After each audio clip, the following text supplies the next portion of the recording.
नमस्कार, मैं हूं ब्रजेश चौक से और आप देख रहे हैं हमारा खास कार्यक्रम अटेंशन। और अटेंशन में चर्चा होगी बाबाओं का दम, चुनावी भक्ति काल खत्म। मध्य प्रदेश में चुनाव से पहले बीजेपी कांग्रेस नेताओं ने कथाएं करवाकर राजनीतिक पुण्य हासिल करने की कोशिश की, या यूं कहें कि दोनों दलों की तरफ से कथा पॉलिटिक्स जमकर हुई। हिंदू वोटर्स को साधने के लिए दरबार भी सजाए गए और भीड़ भी जुटाई गई। लेकिन अब इन कथाओं का असर कितना वोटर्स पर पड़ा, इसके लिए 3 दिसंबर का इंतजार किया जा रहा है। हालांकि बीजेपी और कांग्रेस इन धार्मिक आयोजनों को अलग अलग नज़रिए से देख रही है, लेकिन सवाल यह है कि क्या नेताओं ने हवा बनाने के लिए बाबाओं का इस्तेमाल किया, और चुनाव के नतीजों पर इन धार्मिक आयोजनों का कितना असर पड़ने वाला। आज चर्चा इन्हीं सवालों के इर्द गिर्द करेंगे, लेकिन पहले देखिए ये रिपोर्ट।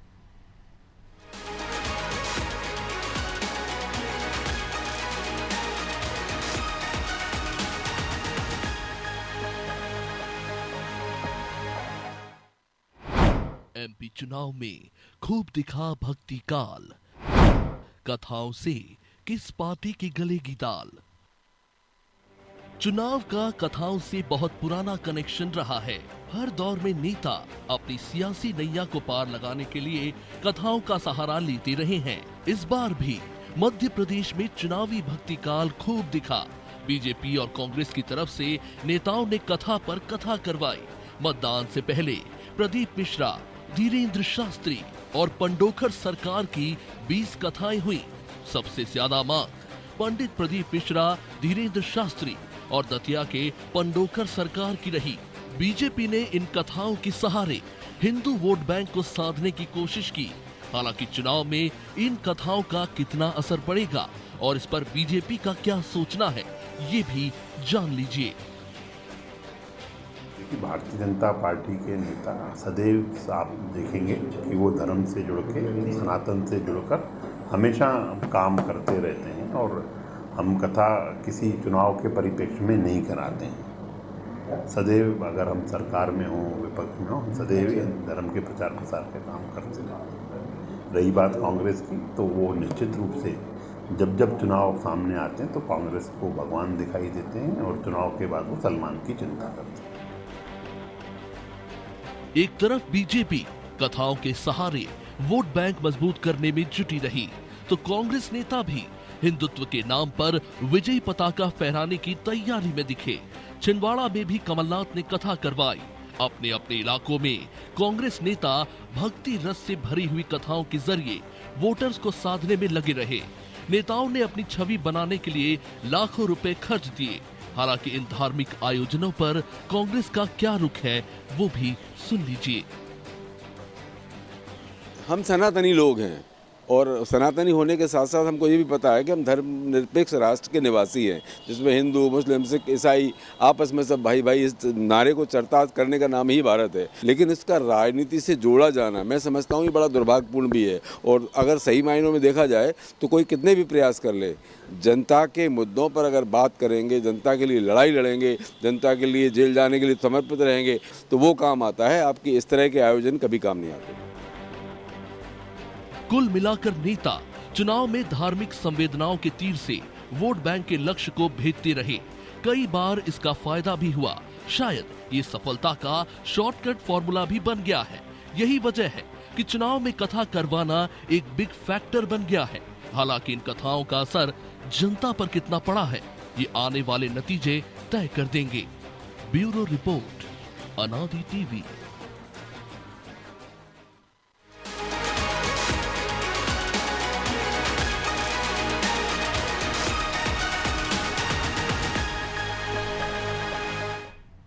तो इस मुद्दे पर चर्चा के लिए हमारे साथ जुड़ गए हैं 2 वरिष्ठ पत्रकार, देवदत्त दुबे और चंद्रकांत नायडू। आप दोनों का बहुत बहुत स्वागत है। नायडू जी, शुरुआत आपसे ही करते हैं। भक्तिकाल एक तरह से खत्म हो गया, जैसे ही चुनावी शोर भी थमा। इससे पहले हम देख रहे हैं कथाएं, चाहे प्रदीप मिश्रा की कथा हो, चाहे बागेश्वर धाम की कथा हो, पांडोकर सरकार की कथा हो, नेताओं में एक तरह से होड़ लगी हुई थी कि कौन सा बाबा मेरे यहाँ जाए, कौन सा कथावाचक मेरे यहाँ जाए। क्या आपको लगता है चुनाव पे कुछ असर होगा? क्योंकि जिस तरह से दोनों ही राजनीतिक दलों के बयान आए हैं कि इन्हें धर्म से न देखा जाए, चुनाव पर इनका कोई असर नहीं होता है। नहीं, ये तो नहीं कहा जा सकता कि चुनाव पे असर नहीं होता। देखिए, एक शब्द जो अंग्रेजी में इस्तेमाल होता है अक्सर, ऑप्टिक्स, वो दिखावे के लिए जो चीजें की जाती है ना, जनता को लुभाने के लिए, उनमें ये भी शरीक हो जाता है। होता ये है कि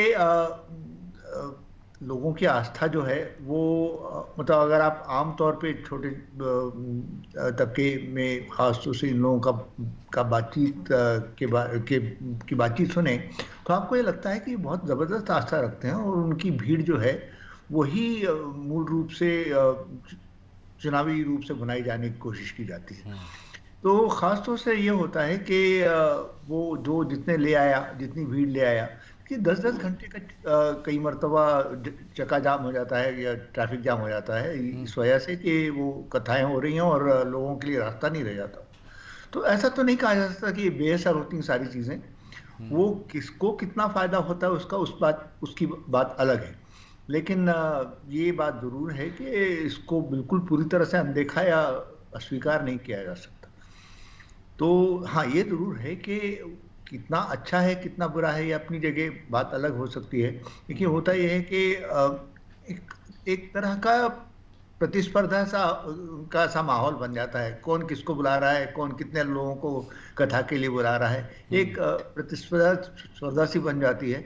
और उसमें ये होता है कि आमतौर पे एक माहौल तो बनता है, चर्चा तो होती है उस चीज़ की, वो कितना किसको सार्थक होता है, किसके लिए फायदेमंद होता है, ये अपनी जगह अलग हो सकती है। तो मैंने कई मरतबा महसूस भी किया है कि ऑप्टिक्स जो है ख़ास तौर से, देखिए आप ये सिर्फ धार्मिक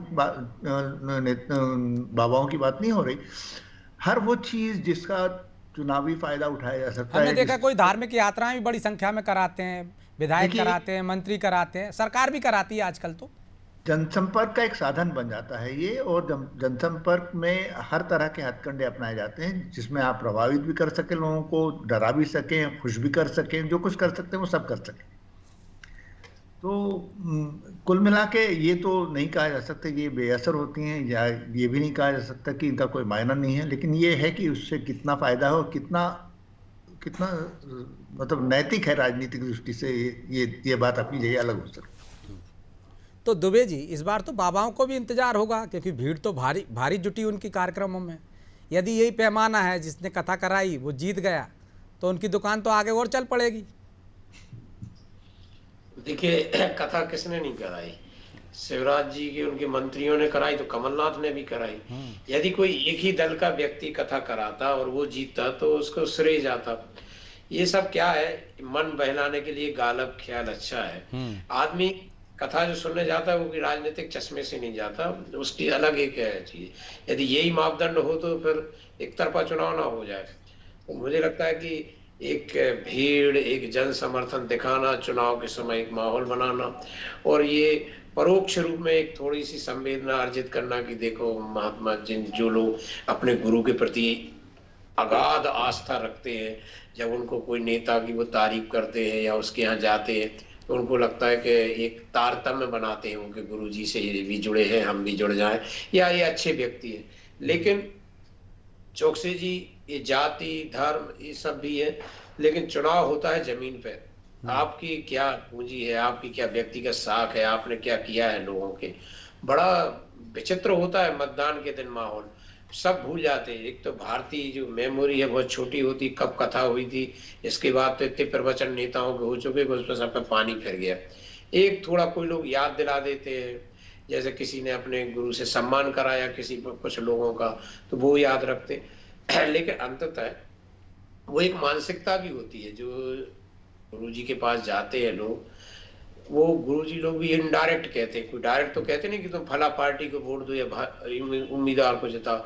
वो जैसे कहेंगे, मैंने कुछ जगह चर्चा सुनने में सुनी कि जो उन्होंने कहा राष्ट्रवादी दल कौन सा है, किसके नेतृत्व में ये काम हो जाएंगे मंदिर के, या किसके हो गए हैं, ऐसा कुछ संकेत संघ की टोलियों ने, जो आरएसएस की टोलियां, वो मतदाताओं के पास गई।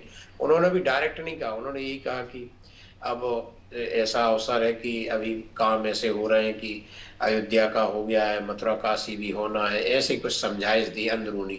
और संत भी ऐसे ही कहते हैं कि जो राष्ट्र के लिए काम करे, गौ सेवा के लिए काम करे, गरीब के लिए काम करे, धर्म की स्थापना के लिए काम करे, तो उसको वोट देना। तो सब कौन कहता कि हम इसके लिए नहीं करते, सब राष्ट्रवादी हैं। हर दल का व्यक्ति राष्ट्रवादी है, हम सब भी राष्ट्रवादी है, हम सब भी इन सब चीजों के प्रति समर्पित है। लेकिन गुरु कुछ इशारा कर रहा है और आपके व्यक्तित्व में वो चीजें झलक रही हैं उम्मीदवार के, क्योंकि जनता को तो वास्ता उम्मीदवार से पढ़ना है। गुरुजी तो एक बार आए, कथा करके चले गए, और उन्होंने जो कहा है उस उद्देश्य को भी देख रहे हैं। और एक मतदाता इतना चतुर है कि वो जानता है कि देश की समस्याओं के लिए लोकसभा का चुनाव है, स्थानीय समस्याओं के लिए विधानसभा का चुनाव है। आप देखेंगे कि एक ही जब चुनाव होते हैं नगरीय निकाय के, तो पार्षद किसी और दल का जिताता है, मेयर किसी और दल का जिता देता है। तो मतदाता भी बहुत जागरूक है। ये सोशल मीडिया का जो सबसे बड़ा फायदा हुआ वो मतदाता की जागरूकता में हुआ। वो सब समझता है, अच्छा भरा बुरा, किसको आपने बुलाया, किससे कथा कराई, किससे नहीं कराई, और उसके कराने के भी कितने फायदे हैं, ये सब। लेकिन जाति और धर्म का तड़का भारतीय राजनीति में चुनाव के समय हमेशा लगता रहा है, क्योंकि इसमें थोक में वोटों की व्यवस्था हो जाती है। बाकी श्रम के और उसके आधार पर, पुरुषार्थ के आधार पर तो एक एक दो दो वोटों का इंतजाम करना पड़ता है नेताओं को। तो स्वाभाविक है, जो सब लोग चाहेंगे कि थोक में और सस्ते में और बिना ज्यादा प्रयासों के किस में व्यवस्था हो जाए, वो सब काम करते। लेकिन अब वो समय नहीं है कि स्थायी उसमें हो। अब तो बहुत कुछ मूल्यांकन होता है, खासकर जो नई पीढ़ी है वो कर्म को देखती है, वो उम्मीदवार के उसको देखती है, उसकी सरकार को देखती है। लेकिन दुबे जी, ये तो नेता भी जानते होंगे ना, फिर धार्मिक यात्राएं क्यों कराते हैं? कोई महाकाल ले जा रहा है, कोई मथुरा ले जा रहा है, कोई काशी ले जा रहा है, कोई अयोध्या ले जा रहा है। उसका अटैचमेंट जरूर होता है। यदि कोई यात्रा ले जा रहा है, जैसे सरकार ने तीर्थ दर्शन योजना शुरू की थी, तो उसका एक समय बहुत इम्पैक्ट देखने को मिला। उन्होंने कहा कि हम तो बरसों से याद कर रहे थे कि हम कब तीर्थ जाएंगे, आर्थिक स्थिति ऐसी नहीं थी या बेटे नहीं ले जा पा रहे, आपने कराई। वो एक अच्छा एक दृष्टि से। लेकिन जिनने व्यक्तिगत यात्राएं कराई है, उनका व्यक्तिगत अटैचमेंट हो जाता है कि हम तो जा नहीं पा रहे थे, भैया ले गए थे वहां, हमें यात्राएं कराएं। तो इसका असर आप चुनाव में देखने को जरूर मिलेगा, क्योंकि कथाएं बात अलग है, वो सामूहिक एक निमंत्रण पे गए, कथा सुन के आ गए। लेकिन आप किसी को घर से पूरी व्यवस्था के साथ तीर्थ करा के ले जा रहे हो, वापस छोड़ रहे हैं, उसका एक अटैचमेंट हो जाता है। ये तो ले जा रहा है कोई, हम और आप कभी ट्रेन में यात्रा करते हैं, कोई सहयात्री अपरिचित मिल जाता है, थोड़ा वार्तालाप होता है, पता चली चाय एक साथ पी रहे, टिफिन शेयर कर रहे हैं, फिर नंबर का आदान प्रदान हो जाता है, तो उससे अटैचमेंट हो जाता है। तो ये तो फिर जो ले जा रहा है और ले आ रहा है, उसका वाकई में व्यापक असर होता है, और एक संबंध बनाने का है ये कि हम आपसे जुड़े कैसे, एक बहाना चाहिए जुड़ने का। तो इससे अच्छा बहाना कुछ हो नहीं सकता, क्योंकि जिसको आप धार्मिक यात्रा, जिसकी वर्षों की तमन्ना है, वो आप करा रहे हैं, तो उसके लिए तो आप श्रवण कुमार जैसे हैं कि आपने उसको उसकी मन की मुराद पूरी कर दी। तो इसका अटैचमेंट होता है। कई प्रत्याशियों को मैंने देखा कि जब वो प्रचार में गए, अरे तो बोले ये तो वही भैया आ रहे हैं जो हमारे लिए यात्रा में ले गए थे। और कुछ नेता तो ऐसे हैं, चाहे नरोत्तम मिश्रा हो, चाहे हमने देखा है कि संजय शुक्ला हो, विश्वास सारंग हो, मनोज शुक्ला हो, लगातार पिछले 5 साल से यात्राएं करा रहे हैं। कोई महाकाल ले जा रहा है, कोई मथुरा ले जा रहा है, कोई वैष्णो देवी ले जाता है, हर साल ले जाते हैं। बिल्कुल। तो इन लोगों का ये अटैचमेंट का फायदा मिलता है ना, और इसकी देखा से कि और लोग भी करते हैं। ये तो इससे इनकार नहीं किया जा सकता कि जो लोग यात्रा पे ले गए हैं उनका सीधा जुड़ाव हो जाता है, और उनको जरूर चुनाव में फायदा मिला हुआ।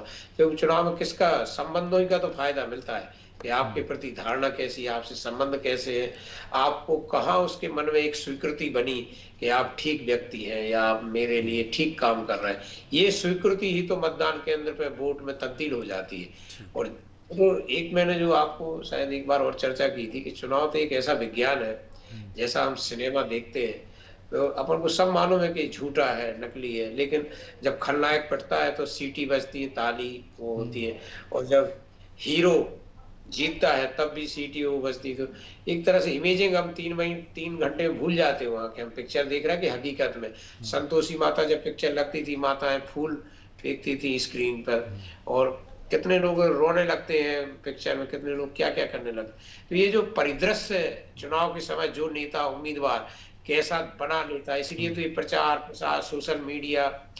लेकिन इसके इतर यदि आप केवल मेकअप कर रहे हैं, और जिन लोग आपका असली चेहरा जानते हैं, खुरदरा या जैसा भी, और आप कितने मेकअप कर लो, उसको पता है कि अभी तो ये मेकअप किए है, चुनाव के बाद इसका मेकअप उतर जाएगा, फिर वही चेहरा सामने आएगा। तो आपकी स्थायी साख बहुत महत्वपूर्ण होती है चुनाव में। बाकी ये रंग रोगन जितना कर लो उतना फायदा अतिरिक्त ले लो, लेकिन आपकी प्रति इमेज कैसी है, अंततः वही चुनाव जीतता है। जैसे कई लोग हैं जो लगातार जीत रहे हैं, गोपाल भार्गव लगातार 8 बार से जीत रहे हैं। तो क्यों जीत रहे हैं? वो कन्याओं के विवाह करा रहे, गरीबों का इलाज करा रहे, वो तो मतलब यात्राएं देखते कराने रहे से फायदा मिलता है, कन्या विवाह कराने से जो सामाजिक काम करते हैं उससे फायदा मिलता है नायडू जी, लेकिन यात्राओं का फायदा तो है। कथा में जो इनडायरेक्ट मैसेज देते हैं, क्या वो मैसेज वहाँ जो पहुँचने वाला वर्ग है वो समझ पाता होगा? या जो कह रहे हैं दुबे जी कि मेकअप कर लिया जाता है, तो वो मेकअप की बात जो है वो एक वर्ग है जो समझ सकता है कि हाँ नेताजी का अभी रूप क्या है, बाद में क्या होगा। लेकिन कथाओं में जाने वाला अधिकांश वर्ग क्या वो इनडायरेक्ट मैसेज को पढ़ पाता होगा? विजय जी, पहली बात तो मैं कहूं कि डायरेक्ट मैसेज तो ये है कि आप धार्मिक हो ना हो, धार्मिक दिखना चाहिए आपको। आप धार्मिक हैं और धार्मिक दिख नहीं रहे हैं तब भी काफी नहीं है। दिक्कत किस चीज को लेके है कि देखिए, राहुल गांधी ने जब अपने पिता को अग्नि दी तब वो हिंदू नहीं माना गया। वो मंदिर जाने लगा तो अचानक उसके हिंदू होने की बातें शुरू हो गई। तो ये बात चीजें जो हैं, ये कई मरतबा पॉलिटिकली माइलेज जो हासिल किया जाता है वो जिस विधि से हासिल किया जाता है वो अपनी जगह अलग है। लेकिन जैसे धार्मिक कथाओं का सवाल, भैया व्यक्तिगत रूप से आप धार्मिक हैं तो हर बार उसका तमाशा करना इतना जरूरी नहीं होता, लेकिन वो मायने रखता है आजकल के ज़माने में, क्योंकि हर बार आपको ये कहा जाता है कि आप हिंदू नहीं हैं, दूसरे लोग हिंदू हैं। आप मतलब हिंदू होने का ठेका जिन लोगों ने ले रखा है वो आपको साबित करने की कोशिश करते हैं कि नहीं, आप हिंदुत्व का आपका कोई लेना देना नहीं। तो असली चीज़ क्या है कि खासतौर से जो जिस मीडिया से हम लोग जुड़े हुए हैं उसमें एक जो खामी है वो ये है कि आपका कुछ दिखना जरूरी है, होना जरूरी नहीं है। आप धार्मिक नहीं भी हैं तब भी धार्मिक अगर दिख रहे हैं तो बात बन जाती। तो कुल मिला के ये है कि अभी जो स्थिति बनी है उसमें अभी सबको, किसी को भी अंदाज नहीं है कि वो जो कर रहा है उससे हासिल कितना होगा। ये जरूरी नहीं है कि ये जो कुछ जितनी यात्राएं करा रहे हैं या जितनी कथाएं करा रहे हैं उन सबको नतीजा मिल ही जाएगा। आखिर कहीं ना कहीं तो व्यक्ति को उसकी परेशानियां, उसकी समस्याओं से निजात दिलाने वाली बात कोई नजर आनी चाहिए। ये जो चीजें हैं ये एक अफीम की तरह काम करती हैं, इससे ज्यादा नहीं। क्या अभी अफीम का नशा चटा दीजिए, वोट ले लीजिए, बाद में काम हो या ना हो। जी तो कुल मिला के ये ठीक है। अब चूंकि एक दौर सा आ गया है इस तरह की चीज़ों का तो हो रही हैं, लेकिन कुल मिला के जैसे अभी दुबे जी ने भी कहा, ये चीज़ें कहीं ना कहीं इससे परे जाके भी देखता है वोटर, वो चाहे जिस तबके का।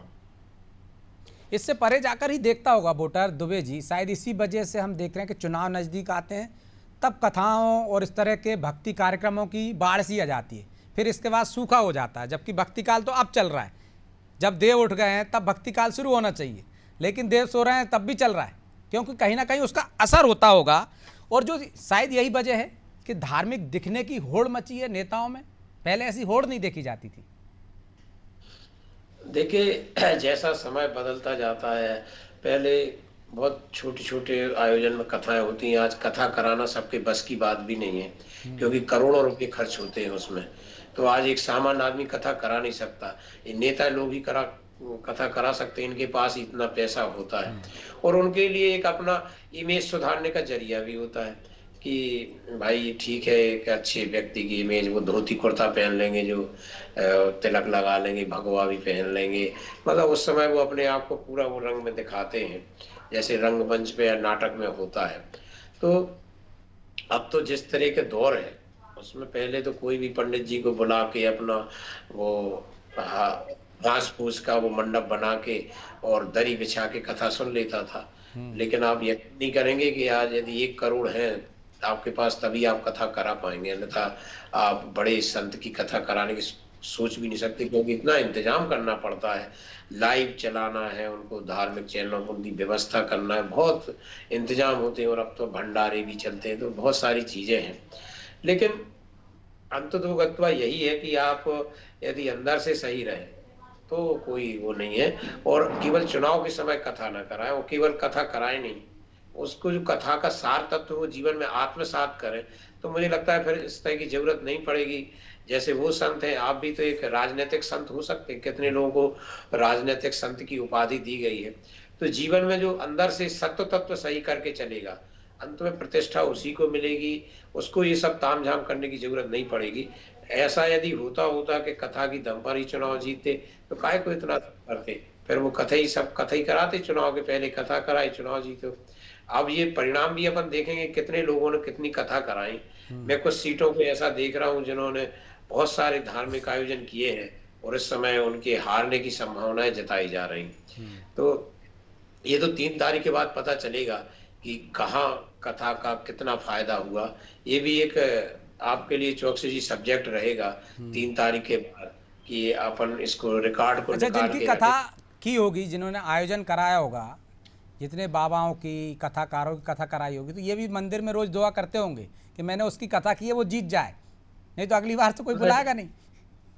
बिल्कुल नहीं। और उनको उनसे कोई फर्क नहीं पड़ रहा, क्योंकि ये शर्त थोड़ी थी कि वीडियो चले ही, जैसे बस में लिखा रहता। ये शर्त थोड़ी थी कि हम आएंगे तो तुम चुनाव जीतोगे ही, ये कोई नहीं था। बस ये वो कह देंगे कि आप तो 2 लाख, क्या आपको तो 50,000 से हार रहे थे, हमारी कथा के बाद आप 25,000 से बचे हार थे। वो सब चीजें अलग हैं, उसमें कोई वो नहीं है, क्योंकि ये कोई मापदंड नहीं है, इससे थोड़ी कुछ होता है। मैं कहता हूँ कि ये बहुत अच्छा रिसर्च का विषय आज मुझे भी दे दिया आपने, कि मैं अभी से लिस्ट बना के रखता हूँ कितने नेताओं ने कथा कराई और उसमें से कितने जीते, कितने हारे। जी नायडू जी कुछ कह रहे थे। हाँ, मैं ये कह रहा था कि देखिए, हम लोगों ने कथाएं पहले भी देखी हैं, बचपन से देखते चले आ रहे हैं। हमने देखी गांव में किस तरह से भागवत कथा करते थे, पूरे गांव शाम को आके बैठ जाता था, लेकिन वो कथा इतनी व्यापक नहीं होती थी, इतना खर्च नहीं होता था। वही मैं कह रहा हूँ कि वो पहले धर्मशाला वाली कथा होती थी, आजकल 5 स्टार कथाएं होती है। सीधी सी बात ये है। तो 5 स्टार कथाएं भी हो गई और बाबा भी अब BBVIP हो गए। बाबा का बिजनेस जो है वो 5 स्टार के हिसाब से ही होना चाहिए ना। ऐसा तो नहीं हो सकता कि वो अपने आप को उसी धर्मशाला वाले कथावाचक की तरह। लेकिन अब देखना तो ये होगा कि जो धर्म का नशा है, अफीम की तरह काम करता है, वो इस चुनाव में कितना काम किया। बहरहाल समय इजाजत नहीं देता, इसलिए चर्चा को यहीं विराम देंगे। आप दोनों मेहमानों का बहुत बहुत धन्यवाद। तो एक परीक्षा बाबाओं की भी है, क्योंकि कथाएं भी खूब हुई, भक्ति काल खूब चला, लेकिन जैसे ही चुनाव का शोर थमा, भक्ति काल भी खत्म हो गए, लेकिन किसी ने भक्ति नहीं छोड़ी। लोग अपने घरों में भक्ति कर रहे हैं, लेकिन नेताओं की भक्ति दिखावे की है, और ये दिखावे की भक्ति कितना असर डालती है, ये आने वाला समय बताएगा। 3 तारीख को ये भी तय हो जाएगा कि जो धर्म का चोला ओढ़कर लोगों को अफीम का नशा देकर, धार्मिक नशा देकर वोट हासिल करने की कोशिश कर रहे थे, वो कितने सफल हुए, या लोग वाकई में समझदार हैं, धर्म को धर्म की तरह देखते हैं, राजनीति को राजनीति की तरह। तो 3 दिसंबर तक का इंतजार कीजिए, तय हो जाएगा कि बाबाओं का कितना जादू चला। बहरहाल अटेंशन में आज इतना ही। मुझे दीजिए इजाज़त और आप देखते रहिए अनादि टीवी। नमस्कार।